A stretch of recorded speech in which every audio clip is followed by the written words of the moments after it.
জীবনের চাওয়া শেষ হয়ে গেলে মানুষের আর বেঁচে থাকার ইচ্ছাটা থাকে না।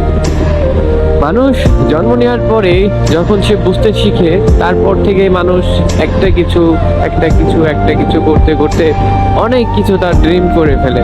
ছোটকালে একটা খেলনা হলে কিছু লাগতো না, বড় হওয়ার পর স্কুলে ভর্তি হওয়ার পর 10টা টাকা হইলে আর কিছু লাগতো না, কলেজে যাওয়ার সময় 100 টাকা হলে আর কিছু লাগতো না।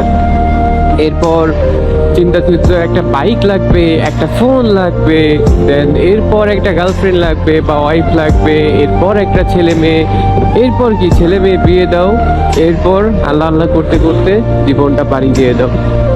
তো জীবনটাই এরকম ভাই। তোমার একটা চাওয়া থাকবে নির্দিষ্ট, ওই চাওয়া যখন পূরণ হয়ে যাবে তখন তোমার আর বেঁচে থাকা হবে না। এটা অনেক দিক দিয়ে মিল, কেননা মানুষ বাঁচে কিভাবে? ড্রিম পূরণ করতে করতে, স্বপ্ন পূরণ করতে করতে বাঁচে। একটা সময় লাস্ট স্বপ্ন থাকে যে আমি এইটা করব, তাহলে আমার ঝামেলাটা শেষ।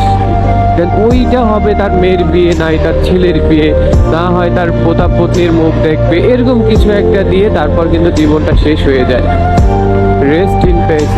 সো জীবনটা এরকম, প্রথমে একটা গাড়ি লাগবে, দেন প্রথমে কিরকম আমরা যারা ইয়ং জেনারেশনের ছেলে আছি, তাদের চিন্তা ভাবনা কি, আমি তারা সিম্পলি কি করবে ভাই, এই যে যদি আমার কথা বলে, আমার নিজের বাইক না, এটা আমার আব্বুর বাইক, তো আমার একটা বাইক লাগবে, দেন একটা আইফোন লাগবে, দেন একটা জব লাগবে, দেন একটা বাড়ি করতে হবে, এটা আমার ড্রিম।